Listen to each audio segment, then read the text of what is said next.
ವೀಕ್ಷಕರಿಗೆಲ್ಲ ಸ್ವಾಗತ. 2026 ಏಪ್ರಿಲ್ ತಿಂಗಳಿನ ದ್ವಾದಶ ರಾಶಿಯವರ ಫಲಾಫಲಗಳು. ಮುಖ್ಯವಾಗಿ ಈ ತಿಂಗಳಿನಲ್ಲಿ ಗ್ರಹ ಸಂಚಾರದ ಬಗ್ಗೆ ಗಮನ ಕೊಡೋಣ. ಶನಿ ಮೀನ ರಾಶಿಯಲ್ಲಿ ಸಂಚಾರ, ಗುರು ಮಿಥುನ ರಾಶಿಯಲ್ಲಿ ಸಂಚಾರ, ರಾಹು ಕುಂಭ ರಾಶಿಯಲ್ಲಿ, ಕೇತು ಸಿಂಹ ರಾಶಿಯಲ್ಲಿ ಸಂಚಾರ. ಇನ್ನು ಸೂರ್ಯ ಏಪ್ರಿಲ್ 14ನೇ ತಾರೀಕಿನ ತನಕ ಮೀನ ರಾಶಿಯಲ್ಲಿ ಸಂಚಾರ, ಏಪ್ರಿಲ್ 14ನೇ ತಾರೀಕಿನ ನಂತರ ಮೇಷ ರಾಶಿಗೆ ಪ್ರವೇಶವನ್ನು ಮಾಡ್ತಾರೆ. ಇನ್ನು ಬುಧ ಏಪ್ರಿಲ್ 11ನೇ ತಾರೀಕಿನ ತನಕ ಕುಂಭ ರಾಶಿಯಲ್ಲೇ ಸಂಚಾರವನ್ನು ಮಾಡ್ತಾ ಇರ್ತಾರೆ. ಏಪ್ರಿಲ್ 11ನೇ ತಾರೀಕು ಮೀನ ರಾಶಿಗೆ ಪ್ರವೇಶವನ್ನು ಮಾಡ್ತಾರೆ. ಇನ್ನು ಕುಜ ಏಪ್ರಿಲ್ 2ನೇ ತಾರೀಕು ಅವರು ಕೂಡ ಕುಂಭ ರಾಶಿಯಿಂದ ಮೀನ ರಾಶಿಗೆ ಪ್ರವೇಶವನ್ನು ಮಾಡ್ತಾ ಇದ್ದಾರೆ. ಇಷ್ಟು ದಿನ ರಾಹುವಿನ ಜೊತೆ ಸಂಚಾರವನ್ನು ಮಾಡ್ತಾ ಇದ್ರು. ಇನ್ನು ಮುಂದಕ್ಕೆ ಶನಿಯ ಜೊತೆ ಸಂಚಾರವನ್ನು ಮಾಡ್ತಾ ಇರ್ತಾರೆ ಈ ತಿಂಗಳಿನಲ್ಲಿ. ಇನ್ನು ಶುಕ್ರ ಏಪ್ರಿಲ್ 19ನೇ ತಾರೀಕಿನ ತನಕ ಮೇಷ ರಾಶಿಯಲ್ಲಿ ಸಂಚಾರ, ನಂತರ ವೃಷಭ ರಾಶಿ ತನ್ನ ಸ್ವಕ್ಷೇತ್ರವಾಗಿರ್ತಕ್ಕಂತಹ ವೃಷಭ ರಾಶಿಗೆ ಪ್ರವೇಶವನ್ನು ಮಾಡ್ತಾ ಇದ್ದಾರೆ. ಈ ಎಲ್ಲ ಒಂದು ಗ್ರಹ ಸಂಚಾರ ರೀತ್ಯ ಮೀನ ರಾಶಿ ವೀಕ್ಷಕರಿಗೆಲ್ಲ ಸ್ವಾಗತ. 2026 ಏಪ್ರಿಲ್ ತಿಂಗಳಿನಲ್ಲಿ ಮುಖ್ಯವಾಗಿ ಮೀನ ರಾಶಿಯವರಿಗೆ ನೋಡಿ, ನಿಮಗೆ ಜನ್ಮ ರಾಶಿಯಲ್ಲಿ ಶನಿಯ ಸಂಚಾರ ನಡೀತಾ ಇದೆ. ಮಾರ್ಚ್ 15ನೇ ತಾರೀಕು ಸೂರ್ಯನು ಕೂಡ ಜನ್ಮರಾಶಿಗೆ ಪ್ರವೇಶವನ್ನು ಮಾಡಿದ್ರು. ಈ ಮಾರ್ಚ್ 15ನೇ ತಾರೀಕಿನಿಂದ ನೋಡ್ತಾ ಬರೋದೇ ಆದ್ರೆ ನೀವು ಆಲ್ರೆಡಿ ನೋಡ್ತಾ ಇದ್ದೀರಾ, ಆರೋಗ್ಯದಲ್ಲಿ ಸಾಕಷ್ಟು ಕಿರಿಕಿರಿಯನ್ನ ನೀವು ಅನುಭವಿಸ್ತಾ ಬರ್ತಾ ಇದ್ದೀರಾ. ಚಿಕ್ಕ ಪುಟ್ಟ ಆರೋಗ್ಯ ಸಮಸ್ಯೆಗಳು, ಚಿಕ್ಕ ಪುಟ್ಟ ಕೆಣುಕ್ತಾ ಇರುತ್ತೆ. ಒಂದು ನೆಗಡಿ ಆಗ್ಬಿಟ್ರೆ ನಿಮ್ಗೆ ಗೊತ್ತಿರುತ್ತೆ, ನೆಗಡಿ ಆಗ್ಬಿಟ್ರೆ ಸಾಕಷ್ಟು ಕಿರಿಕಿರಿ ಆಗ್ತಾ ಇರುತ್ತೆ. ಅದೇ ಚಿಕ್ಕ ಪುಟ್ಟ ಆರೋಗ್ಯದ ಸಮಸ್ಯೆಗಳು, ಒತ್ತಡಗಳು, ಭಯದ ವಾತಾವರಣ, ಆತ್ಮವಿಶ್ವಾಸದ ಕೊರತೆ ಕಂಡು ಬರ್ತಾ ಇರ್ತಕ್ಕಂಥದ್ದು. ಹಾಗೇನೆ ಪತಿ ಪತ್ನಿಯರಲ್ಲೂ ಕೂಡ ಭಿನ್ನಾಭಿಪ್ರಾಯಗಳು, ಕಲಹಗಳು, ಆಮೇಲೆ ನಿದ್ದೆ ಬಾರದೆ ಇರ್ತಕ್ಕಂಥದ್ದು, ಅಂದ್ರೆ ನಿದ್ದೆ ಕಡಿಮೆ, ಚಿಂತೆ ಜಾಸ್ತಿ, ಏನೋ ಒಂಥರ ಚಿಂತೆ, ಅನಾವಶ್ಯಕವಾಗಿರ್ತಕ್ಕಂತಹ ಭಯ, ಅನಾವಶ್ಯಕವಾಗಿರ್ತಕ್ಕಂತಹ ಚಿಂತೆ, ಈ ತರಹದ ಪರಿಸ್ಥಿತಿಗಳನ್ನ ನೀವು ನೋಡ್ತಾ ಬರ್ತಾ ಇದ್ದೀರಾ. ಈ ತರಹದ ಸಮಸ್ಯೆಗಳನ್ನ ನೀವು ನೋಡ್ತಾ ಬರ್ತಾ ಇದ್ದೀರಾ. ಏಪ್ರಿಲ್ 14ನೇ ತಾರೀಕು ಸೂರ್ಯ ದ್ವಿತೀಯ ಸ್ಥಾನಕ್ಕೆ ಪ್ರವೇಶವನ್ನು ಮಾಡ್ತಾರೆ. 6ನೇ ಮನೆ ಮೀನ ರಾಶಿಯಿಂದ ಎಣಿಸ್ಕೊಂತ ಬಂದ್ರೆ ಸೂರ್ಯ ಅಂದ್ರೆ ನಿಮಗೆ 6ನೇ ಮನೆ ಅಧಿಪತಿ ಆಗ್ತಾರೆ. ಈ 6ನೇ ಮನೆ ಅಧಿಪತಿ ದ್ವಿತೀಯ ಸ್ಥಾನಕ್ಕೆ ಯಾವಾಗ ಪ್ರವೇಶವನ್ನು ಮಾಡ್ತಾರೋ ಸ್ವಲ್ಪ ದುಂದು ವೆಚ್ಚ ಜಾಸ್ತಿ ಮಾಡ್ಬೇಕಾಗಿರೋ ಪರಿಸ್ಥಿತಿಗಳು ನಿರ್ಮಾಣ ಆಗ್ತಕ್ಕಂಥದ್ದು. ಅಂದ್ರೆ ದುಡ್ಡು ಇಲ್ಲೋದಿಲ್ಲ ಕೈಯಲ್ಲಿ, ಜಾಸ್ತಿ ಖರ್ಚುಗಳನ್ನ ಮಾಡ್ತಾ ಇರ್ತೀರಾ, ಸ್ಟ್ರೈಟ್ ಫಾರ್ವರ್ಡ್ ಆಗಿ ಉತ್ತರ ಕೊಡ್ತೀರಾ. ನಿಮ್ಮ ಮಾತು ಇನ್ನೊಬ್ಬರಿಗೆ ಸ್ವಲ್ಪ ಏನೋ ಒಂಥರ ಅವ್ರಿಗೆ ನೋವಾಗೋ ತರ ನೀವು ಉತ್ತರ ಕೊಡೋದಕ್ಕೆ ಸ್ಟಾರ್ಟ್ ಮಾಡ್ತೀರಾ. ಏಪ್ರಿಲ್ 14ನೇ ತಾರೀಕಿನ ನಂತರ ಸ್ವಲ್ಪ ರ್ಯಾಶ್ ಆಗಿ ಮಾತನಾಡ್ತಕ್ಕಂಥದ್ದು, ಊಟ ಸರಿಯಾಗಿ ಮಾಡೋಕ್ಕಾಗಲ್ಲ, ಸ್ವಲ್ಪ ಬಾಯಲ್ಲಿ ಹುಣ್ಣು ತರ ಆಗೋದು, ಎಕ್ಸ್ಟ್ರಾ ಹೀಟ್ ಆಗ್ತಕ್ಕಂಥದ್ದು, ಆಮೇಲೆ ಕುಟುಂಬದಲ್ಲಿ ಸ್ವಲ್ಪ ಏನಾದ್ರೂ ಒಂದು ತೊಂದರೆಗಳು ಬರ್ತಕ್ಕಂಥದ್ದು, ಸ್ವಲ್ಪ ರ್ಯಾಶ್ ಆಗಿ ಅವ್ರ ಜೊತೆ ಮಾತನಾಡಬೇಕಾಗಿರೋ ಪರಿಸ್ಥಿತಿಗಳು ನಿರ್ಮಾಣ ಆಗ್ತಕ್ಕಂಥದ್ದು, ಈ ತರಹದ ಒತ್ತಡಗಳು ನಿಮಗೆ ನೀವು ನೋಡ್ತಾ ಬರ್ಬೇಕಾಗಿರೋ ಪರಿಸ್ಥಿತಿಗಳು ಎದುರಾಗ್ತಾ ಇರುತ್ತೆ. ಈ ಏಪ್ರಿಲ್ 2ನೇ ತಾರೀಕು ಶನಿಯ ಜೊತೆ ಕುಜನು ಕೂಡ ಬರ್ತಾ ಇದ್ದಾರೆ. ಎಸ್ಪೆಷಲಿ ಏಪ್ರಿಲ್ ತಿಂಗಳಿನಲ್ಲಿ 17, 18, 19, 20ನೇ ತಾರೀಕು, 21ನೇ ತಾರೀಕು ಈ ಇಷ್ಟು ದಿನಗಳು ಕಾಲ ಶನಿಯ ಜೊತೆ ಡೀಪ್ ಕಂಜಕ್ಷನ್ ಒಂದೇ ಡಿಗ್ರಿಯಲ್ಲಿ ಸಂಚಾರವನ್ನು ಮಾಡ್ತಾ ಇರ್ತಾರೆ. ನೋಡಿ, ಅನಾವಶ್ಯಕವಾಗಿ ಪ್ರಯಾಣಗಳನ್ನ ಮಾಡಬೇಕಾಗಿರೋ ಪರಿಸ್ಥಿತಿಗಳಾಗಿರ್ಬಹುದು, ಅನಾವಶ್ಯಕವಾಗಿ ಭಯದ ವಾತಾವರಣ. ನೋಡಿ, ಶನಿಯ ಜೊತೆ ಕುಜ ಇದ್ರೂ ಸೂರ್ಯ ಇದ್ರೂ ತುಂಬಾ ಅನಾನುಕೂಲತೆಗಳನ್ನ ನಾವು ಎದುರಿಸಬೇಕಾಗುತ್ತೆ. ಒಂದು ಕಡೆ ನಿಮಗೆ ಗುರುಬಲ ಇಲ್ಲ, ಒಂದು ಕಡೆ ಜನ್ಮ ಶನಿ, ಒಂದು ಕಡೆ 12ನೇ ಮನೆಯಲ್ಲಿ ಬೇರೆ ರಾಹು.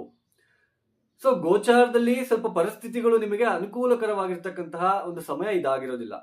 ಗೋಚಾರದಲ್ಲಿ ನಿಮಗೆ ಅನುಕೂಲಕರವಾಗಿರಲ್ಲ. ಈ ಸಮಯದಲ್ಲಿ ಅನುಕೂಲತೆ ಕಂಡು ಬರ್ತಾ ಇಲ್ಲ ನಿಮಗೆ. ಈ ಜನ್ಮರಾಶಿಯಲ್ಲಿ ಕುಜ ಪ್ರವೇಶ ಆದ್ಮೇಲೆ ಮತ್ತೆ ಸ್ವಲ್ಪ ಕಲಹಗಳು, ಚಿಕ್ಕ ಪುಟ್ಟ ಭಯದ ವಾತಾವರಣ ನಿರ್ಮಾಣ ಆಗ್ತಕ್ಕಂಥದ್ದು, ಸ್ವಲ್ಪ ಓಡಾಡ್ಬೇಕಾಗಿರೋ ಪರಿಸ್ಥಿತಿ, ಸ್ವಲ್ಪ ಜರ್ನೀಸ್ ಜಾಸ್ತಿ ಮಾಡ್ಬೇಕಾಗಿರೋ ಪರಿಸ್ಥಿತಿ, ಹಾಗೇನೆ ಮನಸ್ಸು ಅನ್ನೋದು ನಿಲ್ಲೋದಿಲ್ಲ ನಿಮಗೆ ಈ ಸಮಯದಲ್ಲಿ. ಸ್ವಲ್ಪ ಎಲ್ಲೋ ಒಂದ್ ಕಡೆ ಮಾನಸಿಕವಾಗಿ ತೊಂದರೆಗಳನ್ನ ಅನುಭವಿಸ್ತಕ್ಕಂಥದ್ದು, ಈ ತರಹದ ಪರಿಸ್ಥಿತಿಗಳು ನಿರ್ಮಾಣ ಆಗ್ತಾ ಇರುತ್ತೆ. ಇದರ ಒಟ್ಟಿಗೆ ಬುಧನು ಕೂಡ ಏಪ್ರಿಲ್ 11ನೇ ತಾರೀಕು ಜನ್ಮರಾಶಿಗೆ ಬರ್ತಾ ಇರ್ತಕ್ಕಂಥದ್ದು.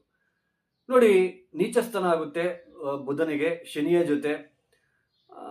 ನೋಡಿ, ಸ್ವಲ್ಪ ಅರುಮುರು ಉಂಟಾಗ್ತಕ್ಕಂಥದ್ದು, ಬೇಗ ಮರ್ತೋಗ್ತಕ್ಕಂಥದ್ದು.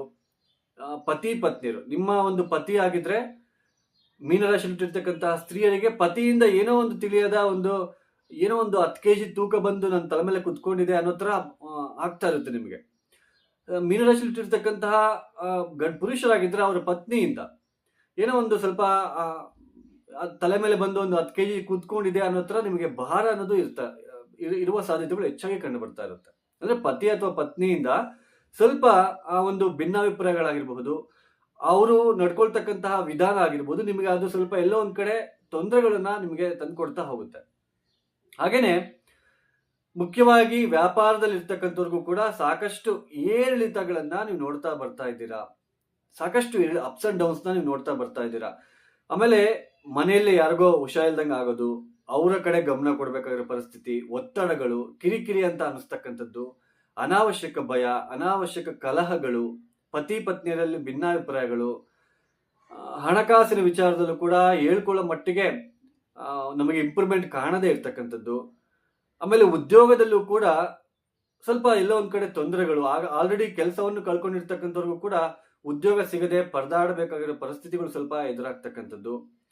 ಈ ತರಹದ ಒಂದು ಫಲಿತಾಂಶಗಳನ್ನ ನೀವು ನೋಡ್ತಾ ಬರ್ತಾ ಇದ್ದೀರಾ. ಅಪ್ಸ್ ಅಂಡ್ ಡೌನ್ಸ್ ಜಾಸ್ತಿ ಇರ್ತಕ್ಕಂಥದ್ದು, ಒತ್ತಡಗಳನ್ನ ನೀವು ಜಾಸ್ತಿ ನೋಡ್ತಾ ಬರ್ತಾ ಇದ್ದೀರಾ. ನೋಡಿ, ಇದು ಗೋಚಾರದಲ್ಲಿ ಇರ್ತಕ್ಕಂಥದ್ದು ಮಾತ್ರ ನಾನು ಹೇಳ್ತಾ ಇರ್ತಕ್ಕಂಥದ್ದು. ಗೋಚಾರದಲ್ಲಿ ಸ್ವಲ್ಪ ಪರಿಸ್ಥಿತಿಗಳು ಸರಿ ಇಲ್ಲ. ಜನ್ಮರಾಶಿಗೆ ಸೂರ್ಯ ಬಂದ್ರು, ಜನ್ಮರಾಶಿಯಲ್ಲಿ ಶನಿಯ ಸಂಚಾರ ನಡೀತಾ ಇದೆ, ಆರೋಗ್ಯದಲ್ಲಿ ವ್ಯತ್ಯಾಸ ನೋಡ್ತಾ ಇದ್ದೀರಾ. ಪ್ರತಿ ವಿಚಾರದಲ್ಲೂ ಕೂಡ ಇರಿಟೇಷನ್, ಒತ್ತಡಗಳನ್ನ ಎದುರಿಸ್ತಾ ಇದ್ದೀರಾ. ಬೇಗನೆ ಕೋಪ ಬಂದ್ಬಿಡುತ್ತೆ. ಆಮೇಲೆ ನಿದ್ರಾಹೀನತೆ, ಈ ತರಹದ ಭಾವನೆ ಜಾಸ್ತಿ ಇರುತ್ತೆ. ಪೂಜೆ ಮಾಡ್ಕೊಳಕ್ಕೂ ಮನಸ್ಸು ಬರೋದಿಲ್ಲ, ಒಂದು ದೇವಸ್ಥಾನಕ್ಕೆ ಹೋಗೋದಕ್ಕೂ ನಿಮಗೆ ಮನಸ್ಸು ಬರೋದಿಲ್ಲ, ನೆಗ್ಲೆಕ್ಟ್ ಜಾಸ್ತಿ. ಈ ತರಹದ ಬದಲಾವಣೆಗಳನ್ನ ನೀವು ನೋಡ್ಬೇಕಾಗಿರೋ ಪರಿಸ್ಥಿತಿ ಇದು ಗೋಚಾರದಿಂದ ಹೇಳ್ತಾ ಇರ್ತಕ್ಕಂಥದ್ದು. ಆದ್ರೆ ವೈಯಕ್ತಿಕ ಜನ್ಮಜಾತಕದಲ್ಲಿ ದಶಾಭುಕ್ತಿಗಳು ಚೆನ್ನಾಗಿದ್ರೆ ಅಂತಹ ಈ ಗೋಚಾರದಿಂದ ಅಂತಹ ಒಂದು ಹೇಳ್ತಕ್ಕಂತಹ ಫಲಿತಾಂಶಗಳು ಸಿಗೋದಿಲ್ಲ. ನಿಮಗೆ ಸ್ವಲ್ಪ ಚೇಂಜಸ್ ನೀವು ನೋಡ್ತೀರಾ ನಿಮ್ಮ ದಶಾಭಕ್ತಿ ಚೆನ್ನಾಗಿದ್ರೆ. ಒಟ್ಟಿನಲ್ಲಿ ಈ ಜನ್ಮರಾಶಿಯಲ್ಲಿ ಕುಜನು ಕೂಡ ಬರ್ತಾ ಇರೋದ್ರಿಂದ ಸ್ವಲ್ಪ ಆರೋಗ್ಯದ ಕಡೆ ಗಮನ ಕೊಡಿ. ಆಮೇಲೆ ತಂದೆಯ ಆರೋಗ್ಯದ ಕಡೆ, ತಾಯಿಯ ಆರೋಗ್ಯದ ಕಡೆ ಗಮನ ಕೊಡಿ. ಆಮೇಲೆ ಅನಾವಶ್ಯಕವಾಗಿ ಕಲಹಗಳು ಬೇಡ. ಈ ಸಮಯದಲ್ಲಿ ಹೆಂಗೆ ಅಂದ್ರೆ, ಜಲತತ್ವ ರಾಶಿಯಲ್ಲಿ ಕುಜನಂತಹ ಫೈರಿ ಪ್ಲಾನೆಟ್ ಬಂದಾಗ, ಶನಿ ನೋಡಿದ್ರೆ ಕೂಲ್, ತುಂಬಾ ನಿಧಾನವಾಗಿ ಚಲಿಸ್ತಕ್ಕಂತಹ ಗ್ರಹ. ಕುಜ ಅವಸರ ಜಾಸ್ತಿ. ಈ ಕುಜ ಮತ್ತೆ ಶನಿ ಒಟ್ಟಿಗೆ ಸೇರ್ತಾ ಇರೋದ್ರಿಂದ ಅವಸರ ನಿರ್ಧಾರಗಳನ್ನ ತೆಗೆದುಕೊಳ್ತಕ್ಕಂಥದ್ದು, ಗಾಬರಿ ಆಗ್ತಕ್ಕಂಥದ್ದು, ಅನಾವಶ್ಯಕವಾಗಿ ಚಿಂತೆಗಳನ್ನ ಮಾಡ್ತಕ್ಕಂಥದ್ದು, ರಾಂಗ್ ಸ್ಟೆಪ್ ಆಗ್ತಕ್ಕಂಥದ್ದು, ಈ ತರಹದ ಪರಿಸ್ಥಿತಿಗಳು ನಿರ್ಮಾಣ ಆಗುವ ಒಂದು ಸಾಧ್ಯತೆಗಳು ಇರೋದ್ರಿಂದ ಇನ್ನು ನಿಮಗೆ ಮೇ ತಿಂಗಳ ತನಕ, ಮೇ 20ನೇ ತಾರೀಕಿನ ತನಕನೂ ಕೂಡ ಸ್ವಲ್ಪ ಪರಿಸ್ಥಿತಿಗಳಲ್ಲಿ ವ್ಯತ್ಯಾಸಗಳೇ ಕಂಡು ಬರ್ತಾ ಇರೋದ್ರಿಂದ ಸ್ವಲ್ಪ ಆದಷ್ಟು ಹುಷಾರಾಗಿ ಇರೋದಕ್ಕೆ ಪ್ರಯತ್ನ ಮಾಡಿ. ಮತ್ತೆ ನಮಗೆ ಈ ತಿಂಗಳಿನಲ್ಲಿ ಏನು ಒಳ್ಳೇದೇ ಆಗೋದಿಲ್ವಾ, ನಾವು ಇದೇ ತರ ನೋವು ಪಡ್ಬೇಕಾ, ನಾವು ಹೊಸ ಉದ್ಯೋಗ ಹುಡುಕ್ತಾ ಇದ್ದೀನಿ, ಅದ್ರಲ್ಲಿ ಏನಾದ್ರು ಸ್ವಲ್ಪ ಇಂಪ್ರೂವ್ಮೆಂಟ್ ಇದೆಯಾ, ಅಥವಾ ನಾನು ಸೈಟ್ ತಗೋಬೇಕು, ಇಂಪ್ರೂವ್ಮೆಂಟ್ ಇದೆಯಾ ಅಂತ ನೀವೇನಾದ್ರೂ ಪ್ರಶ್ನೆ ಮಾರ್ಕ್ ಹಾಕೋಬಹುದು. ಈ ತಿಂಗಳಿನಲ್ಲಿ ಕುಜ ಜನ್ಮರಾಶಿಗೆ ಬಂದ ನಂತರ ಕುಜನ ದೃಷ್ಟಿ ಗುರುವಿನ ಮೇಲೆ ಬೀಳ್ತಾ ಇರೋದ್ರಿಂದ ಉದ್ಯೋಗ ಪ್ರಯತ್ನಗಳು ನಿಮಗೆ ಫಲ ಸಿಗುತ್ತೆ.